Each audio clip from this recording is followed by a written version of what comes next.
This is Robert Demers for Conman here at the Fantasia International Film Festival, and I'm here with Steve Hoban, the director of A Christmas Horror Story, and Mark Smith, the producer. How are you doing today? Great, thank you. Doing very well, thanks. The film had its world premiere just last night. How was that for you? It was really exciting. You know, we thought the Fantasia audience would be the perfect audience to release the film to, and we couldn't have been more right. It was perfect. They reacted perfectly, and it was an excellent experience. And the theater was cold, so that was good. It was chilly, so it made it feel a little more Christmas-like in the middle Set of the July. tone. Yes. And there were candy canes, that helped too. That's right. Yes. Candy canes. Can you please tell our audience a little bit about A Christmas Horror Story? Steve?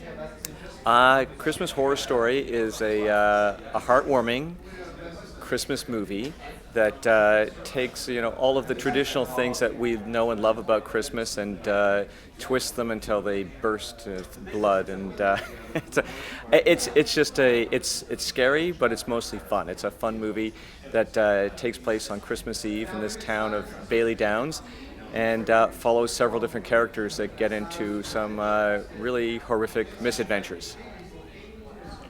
What was the inspiration to make this weird and exciting film? It's a Wonderful Life. For me, it's a Wonderful Life. You? Steve had been wanting to make a Christmas-themed horror film ever since Cop Heart. We did we were part of this remake for Black Christmas for Dimension. And he's like, no, we need to make a Christmas-themed horror film. And then we did this little web series called Darknet, that's currently on Netflix, and realized, we could. The timing is right. We actually have a window in our production schedule. We can actually pull this off. So we went for it. And how was the production? What was your favorite moment during the whole thing? I guess for me, my favorite moment was the moment that the crew hated the most. It was about minus 25, and there was more snow in Toronto than we had in many, many years. I think it was the coldest weather on record, and I just love that because it meant it was all going to be on screen. Because in Toronto, you can easily have winters with no snow at all. So yeah. Plus, I guess seeing our Viking Santa Claus, wade through a horde of angry zombie elves was pretty fun too. You? Well, for me, Steve was a producer as well in the film, as well as a director of two of the segments, I should say.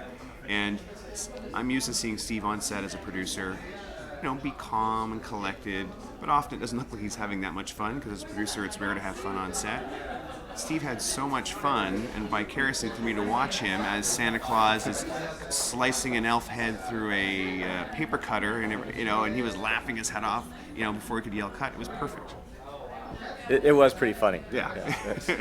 Anybody would laugh at that. And very Christmassy. Very Christmassy, yes. Like Mark said, this is your first time in the director's chair from a long, prestigious career as a producer.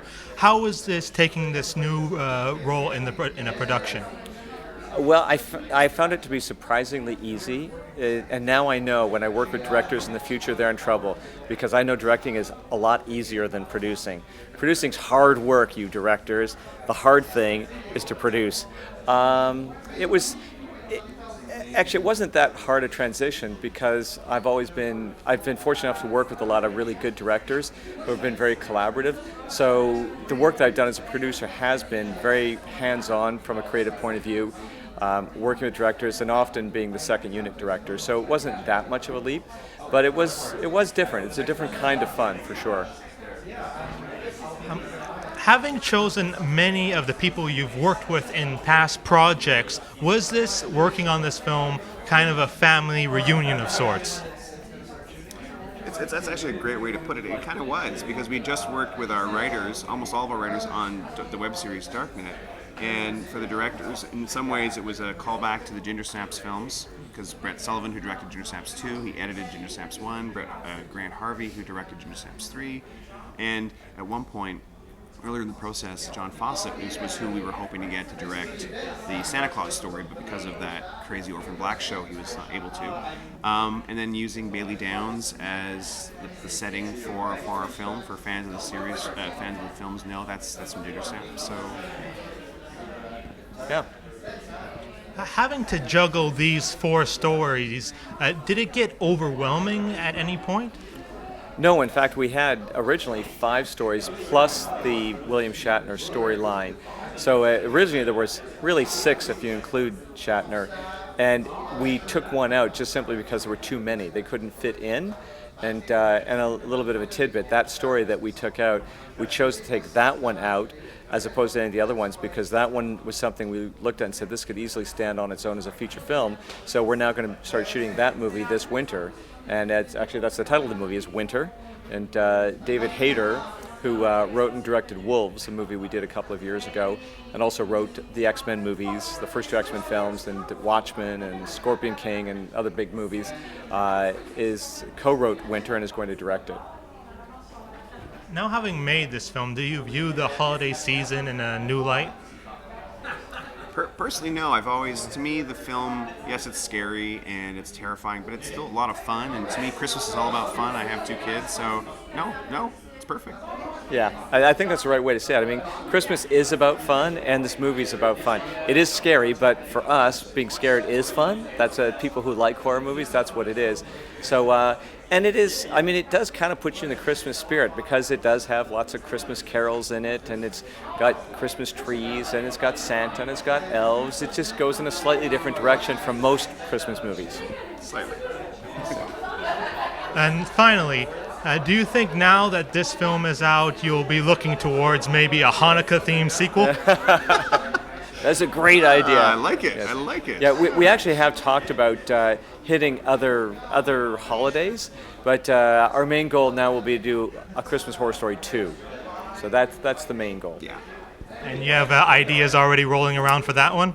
We do. We've, in fact, some of the ideas that we had for the first movie that we couldn't do, we want to resurrect this time around. And probably, one of the ones we were most disappointed to not have is a Clive Barker story, that a Christmas Horror Story that Clive Barker wrote years ago that was going to be in Christmas Horror Story 1, but we just couldn't fit it in and afford to do it. So that would definitely be something we want to do in the sequel. And probably a return of Krampus. I think the audience would be disappointed not to see Krampus again. I know Rob Archer would want that. Yeah. Oh, yes. Yes, You would. Well, thank you so very much for talking with us, and I wish you all the success with the film's future release. Thank you very much. It was great meeting you too.